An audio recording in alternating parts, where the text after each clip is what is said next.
This is Nadia Andreeva, the author of Happy Belly, Women's Guide to Feeling Vibrant, Light, and Balanced. And this is a series of Happy Belly interviews with various experts, wellness experts, Ayurveda experts, chefs, and just people who really, really inspire me. And today we have a friend, Lois Leonardi. We've already done an interview in the past about the best ways to make animal protein digestible. Lois is a yoga teacher and also an Ayurvedic practitioner who studied in one of the best Ayurvedic programs in the country with Dr. Lad. And now she decided to write a book about Ayurvedic cooking in a slightly non-traditional manner. So it favors gluten-free, allergen-free dishes that allow for well-cooked, easy-to-digest animal protein. So I'm really happy to talk to you again, Lois. Thank you for being with us. Thanks for having me, Nadia. It's nice to see you again. Yeah. So tell me, what is a happy belly for you? How do you know if your belly is happy? Well, I think it ties into a lot with your book. There's the physical aspects. You know, my belly doesn't feel bloated, and I don't feel like upset or anything. But also the emotional aspects. Like I don't feel that brain fog. I don't feel lethargic. There's like a happiness. When my belly's happy, I'm happy. Yeah. I know that your belly wasn't always happy, right? Tell us the background. Oh, well, it's been a long journey, and I experimented with a lot of different, I started off with my parents telling me you have to eat salads, and I'm Vatta Constitutions. I hated salads, and according to Ayurveda, salads aren't really the best thing for me, but I forced myself to like them, and then it came to the point where I couldn't stop eating them. I've gone through different diets like vegetarianism. I've tried a little bit with the raw food, the drinks and stuff, but nothing has really gelled. Vegetarian was probably the worst for me. I always was exhausted. Mm-hmm. So, and then over the years, I realized I'm allergic to wheat, to dairy, to soy. So there's a lot of different things that really make me unhappy. And by understanding, how to work within what's going to be more balancing to me, life has gotten a lot nicer. Yeah, it's incredible. Once you know what works and what doesn't work for your body, it makes it so much easier to support it in that happy, light state. Mm-hmm. How did you notice? What took you to realize that you were sensitive to certain foods? Well, the stomach, actually, there was a lot of bloating involved, a lot of indigestion, but then also, for me, the soy was in the elimination, so soy would cause diarrhea for me. Mm-hmm. So that was a big thing. And I noticed it a little bit. That was my first attempt at vegetarianism. And I remember talking to my mother about it, and she said, well, what are you eating if you're not eating meat? And this was, 15 years ago. And I said, I'm eating tofu. And she said, really? Because when you were a baby, you couldn't eat soy. You would get diarrhea. And I'm like, you know what? I've been noticing that. But I didn't tie it together. But so here it was. So I wasn't crazy. It was. And then as soon as I stopped eating it, then it was fine. The elimination was fine. And that's something we don't talk about now. I hate to have the whole interview be about elimination, but it's really important that you sort of observe that and watch that and, make sure that there's some regularity to it. What comes in has to get processed and then come out. Yeah, and I think what happens for a lot of people is they're being told that something is good or something is bad, and they try to live up to those standards, and we rarely give enough kind of a value to the feedback that we get from our body. So even if you have diarrhea, we kind of don't pay attention to it and think, well, that's the way things are. And it takes a commitment to being aware of your body's cues and trusting them to make a change. Mm-hmm. I did actually, and then that just reminds me, I did the gluten sensitivity test, and the doctor said, oh, yeah, you're showing that there's some sensitivity. So I went for 2 weeks straight, like no wheat, no gluten at all. And then, and I felt fine actually, and I noticed my belly, the bloating kind of went down. It was like, wow, that's really cool. Then I go out to lunch with my girlfriend, and we order these, they bring these French baguettes, and so I had some. And like, as I was eating it, I could feel this kind of an immune response coming up, like, like as if I had an allergy. Yeah. It was really interesting. I'm like, wow. So it's totally what's going on. It must be, if it's coming up out of my nose as itchy and, it just seemed like there was this, like an immune response, as if my body was saying, don't eat that.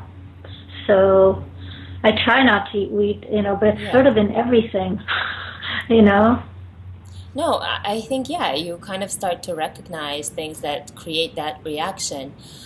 Tell us a little bit about dairy. How did you feel the dairy aspect, that it didn't fit well with you?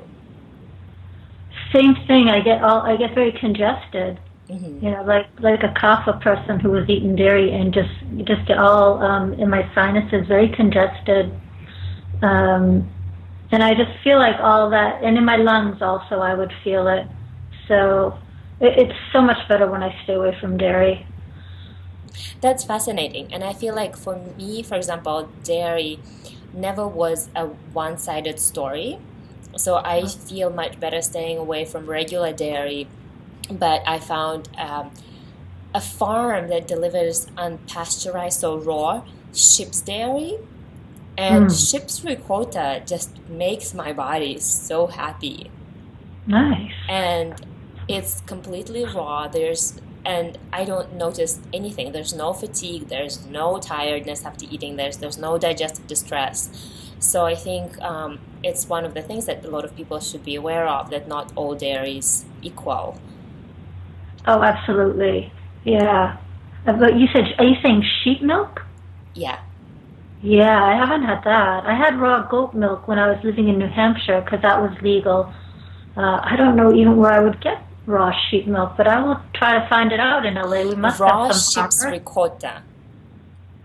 It's raw sheep's ricotta. Oh, ricotta. Oh my God, that sounds amazing. It is then amazing. I can make I'm thinking So ricotta if pie. anyone is ever in New York, you guys look up their website. It's called Udder Milk, and you order, and they bring it home to you, and they deliver once a week. Nice. Oh, see, that's what I need. There must be something like that here, huh? Yeah, LA. sure. Okay, I'll try that. I'll sample. I like using my body as a guinea pig. Yeah, me too. It's a matter of just being a good experimenter and paying attention to all the variables. Right. So let's talk a little bit about Ayurveda and your slightly non-traditional approach, because in Ayurveda, usually dairy and grains and legumes are a big part of the diet, and animal protein is not as big.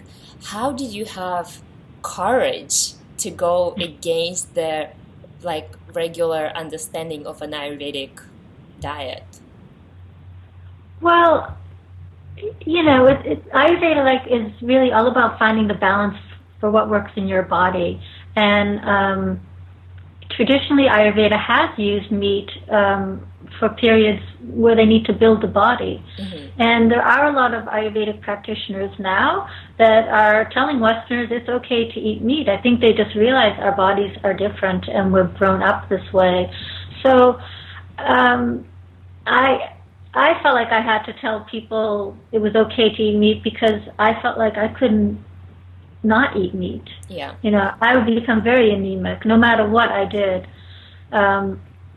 So I didn't want to put that burden on people. I just want them to, come to Ayurveda, and find the principles, work with them within whatever manner they work for you, not impose someone's moral ethics or whatever.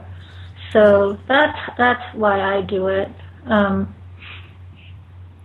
So tell us then how to make, because meat traditionally, and I do agree, there are some notices in Ayurveda mentions where the meat is not necessarily considered tamasic, that it can be strengthening, it can be building. But a lot of people have this perception of, if you're a yogi, if you meditate, how can you eat meat? Mm-hmm. So how can you? I'm not a yogi. you know, if you're just sitting around meditating all day in a cave, then I might even be able to get by with not eating meat. But if you're living, these really active Western lifestyles, I feel like I need some more protein. I have my biggest thing now. Like, I was always cooking my meat in soups and stews. That's sort of how Ayurveda tells you to do it. Another thing that I've found recently is just broth soups. So you take a bone, like a shank or something, which isn't really a lot of meat, and you just throw it in the slow cooker overnight, with some spices, some bay leaf, salt and pepper, and a little vinegar that supposedly pulls the minerals out of the bone for you. Maybe an onion, whatever you want to throw in there, and then you have this like really rich, thick, delicious broth. And it's loaded with minerals and protein, minerals and calcium. And when I drink that, and I don't feel like I need to eat meat. So that might be, that's like a lighter way of getting the nutrients that you need into your system. And I sort of wonder, is a lot of my inability to eat or to be vegetarian, how much of it is related to not assimilating the nutrients properly? So I'm always looking at my fingernails like, oh, there's some malabsorption. It's just a constant. I have a really delicate digestive system. It gets thrown off very easily. It's just, I think it's the Vatta Constitution in general, Yeah. And it's great that you're not getting upset at your body, saying like, why the hell is being so picky? But actually trying to find a compassionate way to work with whatever it is. Right, yeah. It's just ongoing. I mean, I'm 50. I don't know how long it'll take me to get the whole puzzle figured out, but at least I feel, as long as I mentally feel happy and I have some energy in my body, and that's sort of the key thing. If I eat food and I feel energetic afterwards, then it was a good meal. Yeah. So, all the other guidelines and stuff, they're fine, but that's sort of the overriding principle for me. I want to feel happy and energetic after I eat. I don't want to feel lethargic and brain fog like I need a nap. So tell me, what makes you feel light and happy after you eat? I like when I love soups. I mean, even in the summer I'll eat soups. Unless it's like really, really hot, then I'll go for something, a salad or something. But I just love warm soups and stews all the time, and pureed, kind of like baby food, pureed thyme with sweet potatoes or things like that. So, hummus, I like that with a lot of lemon in it. And then that's my snack. Sometimes I'll do that, hummus and sweet potato chips. I don't have time to cook. I'm hungry. I better eat something. So that's my version of reasonably healthy. Not that that's for Vata, but it's better than the alternative, which would be a chocolate bar for me. Yeah. No, it's great. And choosing healthy alternatives, that is what comes down to, right? Yeah. Yeah. What are some food combinations that you avoid no matter what because they make your belly unhappy? That I avoid no matter what. Well, it's mostly the soy stuff, the soy and the dairy and the wheat. Just heavy, like if I have meat, it's usually meat with steamed greens or something. I don't go, mashed potato or something very, I don't eat cheese with stuff. I usually have cheese pretty much by itself, unless it's over a salad. I think cheese is the biggest, thing that makes me very, very heavy. That'll slug up my digestive system very quickly. So I think if I can keep that out of my food, and the wheat, those are the big things. Yeah. Okay, good. And I mean, you know what works and what doesn't. What Mm. is your advice for somebody who is just starting with Ayurveda and just trying to understand their body? Um, just go very slow. Don't put pressure on yourself, and eat with awareness. Be mindful of how you feel after each food. If you don't feel light and energetic and happy, then it wasn't a good meal, no matter how good you think it tasted. Yeah, good. Right? I love this. If somebody wants to get your Ayurvedic cookbook, where can they find it? Right now it's available on my website, yogawithlois.com. Okay, great. Yeah, guys, and make sure to get it because it has wonderful recipes and all of them are family friendly. So it's not something that's so healthy that nobody will eat it besides a health nut. So all the recipes are really yummy and they're Ayurvedically prepared. So they're with spices and other things that will make it easier on your belly. And make sure to get the Happy Belly Guide to learn more about habits and changing habits and eliminating emotional eating, becoming more mindful. And you'll also get tons of free amazing downloads when you order the book. And thank you for being with us. So make sure to subscribe and watch all other Happy Belly interviews. Thank you, Lois. Thanks, Nadia.